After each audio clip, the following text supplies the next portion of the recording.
नमस्कार दोस्तों, स्वागत है आप सभी का आपके अपने YouTube channel Shyam classes study में। आज की इस वीडियो में उत्तर प्रदेश पुलिस परीक्षा 2023 में पूछे जाने वाले जीके जीएस के 37 अति महत्वपूर्ण प्रश्नों का प्रैक्टिस सेट लेकर के आया हूँ, जो आने वाले उत्तर प्रदेश पुलिस परीक्षा 2023 के लिए वरदान साबित होने वाले हैं। तो साथियों, मैं आपको बता दूँ कि आप जब तक प्रैक्टिस सेट नहीं लगाओगे तब तक आप अच्छा स्कोर करके नहीं आ पाओ, क्योंकि बहुत से अभ्यर्थी कमेंट करके बोल रहे हैं कि सर हमारा स्कोर नहीं बढ़ रहा है। तो मैं बता दूं, लगातार प्रैक्टिस सेट करते रहिएगा। प्रैक्टिस सेट एक ऐसा जरिया है जिससे आपको पता चल पाता है कि आपकी तैयारी कैसी हुई है। तो साथियों, आज के प्रैक्टिस सेट में 37 प्रश्न देखने को मिलेगा। 37 प्रश्न में से आपको कम से कम अभी हाल में 25 प्लस स्कोर का तो टारगेट बनाना है कि आपको 25 प्लस प्रश्न तो सही करने। अगर आप इससे कम प्रश्न सही कर पा रहे हैं तो अभी आपको और ज़्यादा मेहनत करने की ज़रूरत है। तो प्रैक्टिस सेट पसंद आया तो वीडियो को आप लाइक कर देना। चैनल को अभी तक आपने सब्सक्राइब नहीं किया है तो चैनल को आप जरूर सब्सक्राइब कर लीजिएगा, और इस प्रैक्टिस सेट को आप अपने सभी दोस्तों के पास शेयर कर देना जो भी उत्तर प्रदेश पुलिस परीक्षा 2023 की तैयारी कर रहा है और उसमें खाकी वर्दी पाने का सपना देख रहा है। तो इससे पहले मैं जीके जीएस के 282 प्रैक्टिस सेट अपलोड कर चुका हूँ। अभी तक आपने वो नहीं देखे तो सारे प्रैक्टिस सेट आपको प्लेलिस्ट मिल जाएंगे, वहाँ से जाकर के आप एक एक करके सभी प्रैक्टिस सेट लगा सकते हैं और अपनी तैयारी को धार दे सकते हैं। तो चलिए शुरू करते हैं आज का अपना जीके जीएस के टॉप 37 प्रश्नों का प्रैक्टिस सेट नंबर 283। तो पहला प्रश्न है आपकी स्क्रीन पर कि गोवा राज्य की राजधानी कहाँ है। तो कहाँ पर है गोवा राज्य की राजधानी, ये आपको बताना है। तो गोवा की राजधानी है पणजी। क्या है? पणजी है गोवा की राजधानी। ऑप्शन नंबर ए इसका राइट आंसर हो जाएगा। अगला प्रश्न है आपके सामने, गरबा किस राज्य की नृत्य शैली है। तो कौन से राज्य की नृत्य शैली है गरबा, यानी गरबा नृत्य किस राज्य में होता है। 3 तरह से क्वेश्चन पूछा जा सकता है और तीनों तरह से मैंने आपको बता दिया है। तो गरबा है गुजरात राज्य का लोक नृत्य नृत्य शैली। ऑप्शन नंबर सी इसका राइट आंसर हो जाएगा। जीएटीटी का मुख्यालय कहाँ पर है। तो कहाँ पर है इसका मुख्यालय, ये आपको बताना है। तो इसका मुख्यालय है जिनेवा स्विट्जरलैंड में। ऑप्शन नंबर ए इसका राइट आंसर हो जाएगा। विटामिन B1 की कमी से कौन सा रोग होता है। तो कौन सा रोग होता है विटामिन B1 की कमी से। तो ये होता है बेरी बेरी रोग। कौन सा? बेरी बेरी रोग होता है। ऑप्शन नंबर डी इसका राइट आंसर हो जाएगा। और आपको कमेंट बॉक्स में ये बताना है कि जो विटामिन बी है ये जल में घुलनशील है कि नहीं है।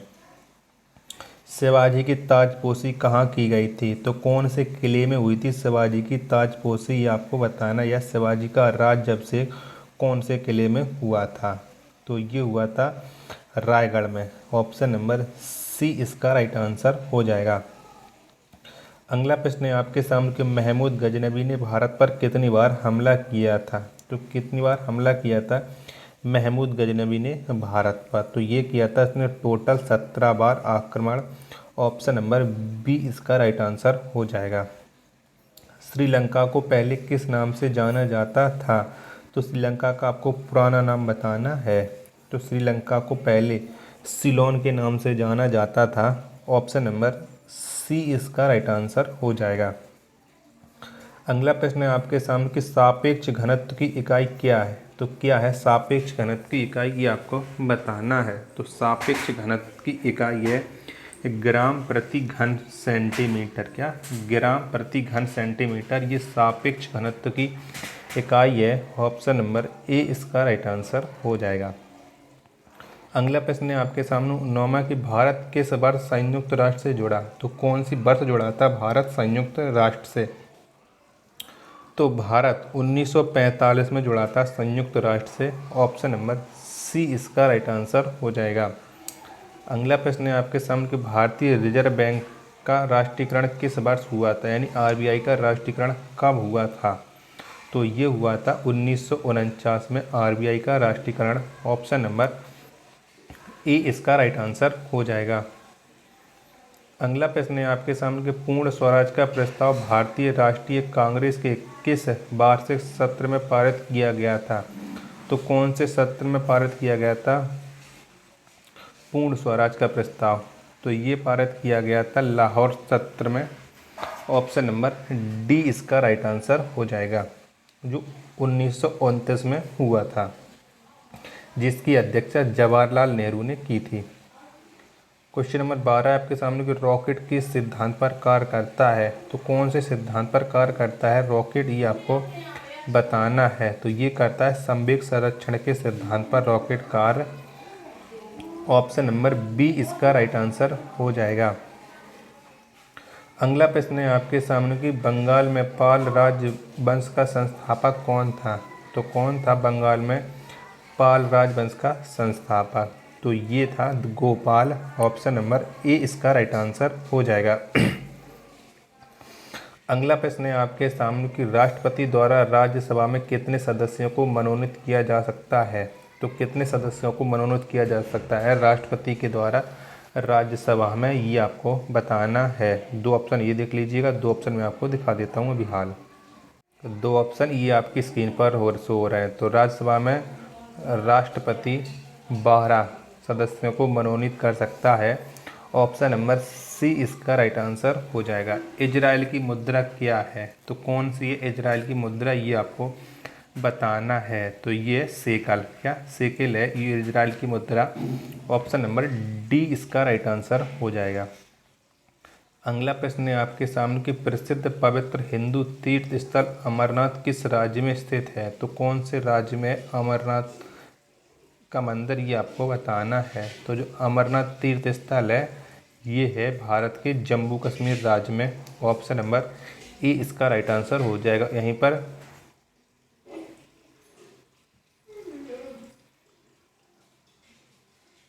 वैष्णो देवी का मंदिर भी है।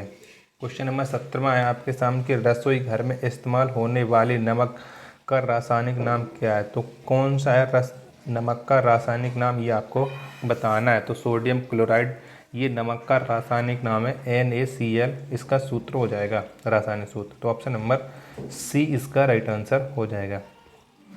नेक्स्ट प्रश्न है आपके सामने 18वां कि 100 डिग्री सेल्सियस तापमान का मान केल्विन पैमाने पर लगभग कितना होगा, तो कितना होगा ये आपको बताना है। तो 100 डिग्री सेल्सियस तापमान पर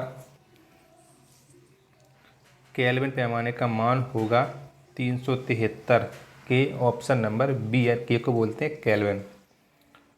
क्वेश्चन नंबर 19 है आपके सामने कि जिस दर से बैंक RBI को ऋण देता है वह कहलाता है, तो क्या कहलाता है ये आपको बताना है। तो वो कहलाता है रिवर्स रेपो दर। ऑप्शन नंबर बी इसका राइट आंसर हो जाएगा। अगला प्रश्न है 20 आपके सामने कि चिराव बांस नृत्य किस राज्य से संबंधित है, तो कौन से राज्य से ये नृत्य संबंधित है चिराव बांस, तो ये संबंधित है मिजोरम से। ऑप्शन नंबर डी इसका राइट आंसर हो जाएगा। संयुक्त राष्ट्र संघ महासभा का कार्यकाल कहाँ स्थित कार्यालय कहाँ स्थित है, तो कहाँ पर है संयुक्त राष्ट्र संघ महासभा का कार्यालय, ये आपको बताना है। तो ये स्थित है न्यूयॉर्क में। कहाँ पर है, न्यूयॉर्क में स्थित है। ऑप्शन नंबर ए इसका राइट आंसर हो जाएगा। अगला प्रश्न है आपके सामने कि सतपुड़ा एवं बिंद के बीच बहने वाली नदी कौन सी है, तो इनमें से कौन सी है जो सतपुड़ा एवं बिंद के बीच बहती है, तो वो नदी है नर्मदा नदी। ऑप्शन नंबर डी इसका राइट आंसर हो जाएगा।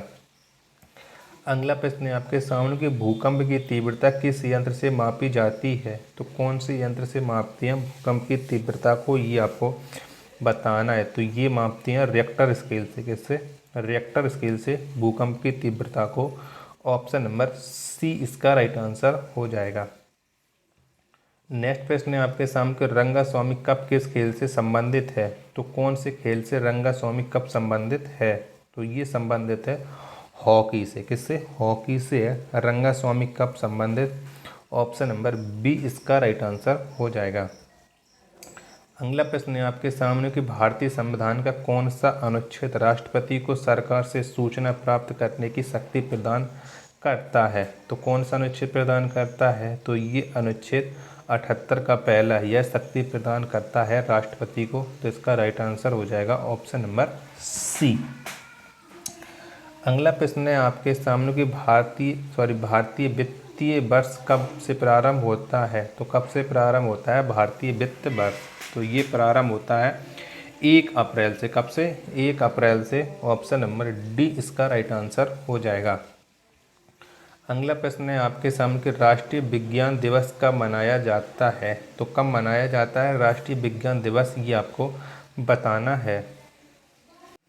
तो 28 फरवरी को प्रतिवर्ष राष्ट्रीय विज्ञान दिवस मनाया जाता है। तो ऑप्शन नंबर सी इसका राइट आंसर हो जाएगा।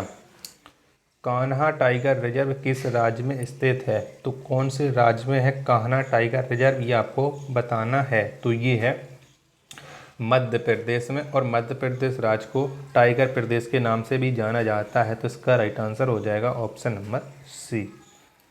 क्वेश्चन नंबर 29 है आपके सामने कि पीतल किसका मिश्र धातु है। तो किन किन से मिलकर के बना है पीतल, ये आपको बताना है। तो ये बना है तांबा और जस्ता के मिलने से पीतल। ऑप्शन नंबर बी इसका राइट आंसर हो जाएगा। शुद्ध जल का पीएच मान कितना होता है। तो कितना होता है पीएच मान शुद्ध जल का, ये आपको बताना है। तो इसका पीएच मान होता है 7। कितना 7 होता है शुद्ध जल का पीएच मान। ऑप्शन नंबर सी इसका राइट आंसर हो जाएगा।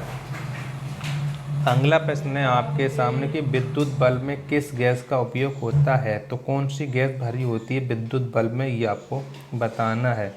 तो इसमें भरी होती है विद्युत बल्ब में नाइट्रोजन गैस। कौन सी, नाइट्रोजन गैस।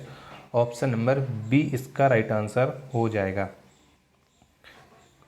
क्वेश्चन नंबर 32 से आपके सामने कि अनाकष्टम अर्थ पुस्तक को किसने लिखा था।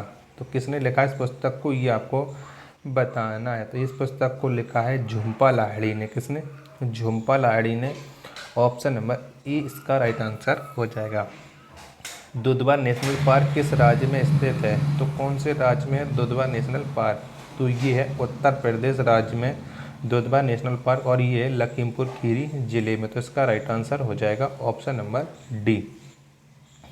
अशोक स्तंभ कहाँ स्थित है। तो कहाँ पर है अशोक स्तंभ, ये आपको बताना है। तो अशोक स्तंभ स्थित है सारनाथ में। कहाँ, सारनाथ में है। ऑप्शन नंबर ए इसका राइट आंसर हो जाएगा। अगला प्रश्न है आपके सामने कि 3 प्रसिद्ध बौद्ध स्थल रत्नगिरी, ललितगिरी तथा उदयगिरी किस राज्य में स्थित हैं। तो ये तीनों जो बौद्ध स्थल हैं ये कौन से राज्य में है। तो ये तीनों हैं उड़ीसा राज्य में। किसमें है, उड़ीसा राज्य में है। ऑप्शन नंबर बी इसका राइट आंसर हो जाएगा। डाबोलिम हवाई अड्डा कहाँ स्थित है। तो कहाँ पर स्थित है डाबोलिम हवाई अड्डा। तो ये है गोवा में। कहाँ पर, गोवा में है। ऑप्शन नंबर बी इसका राइट आंसर हो जाएगा। और लास्ट प्रश्न है आज के इस प्रैक्टिस सेट का कि डॉक्टर सलीम अली पक्षी उद्यान किस राज्य में है। तो कौन से राज्य में है डॉक्टर सलीम अली पक्षी उद्यान। तो ये है गोवा राज्य में। कहाँ पर है, गोवा राज्य में है। तो इसका राइट आंसर हो जाएगा ऑप्शन नंबर ए। तो साथियों मैंने आपको टॉप 37 MCQ प्रश्नों का प्रैक्टिस सेट ये करा दिया है जो यूपी पुलिस परीक्षा 2023 के लिए अत्यंत महत्वपूर्ण है।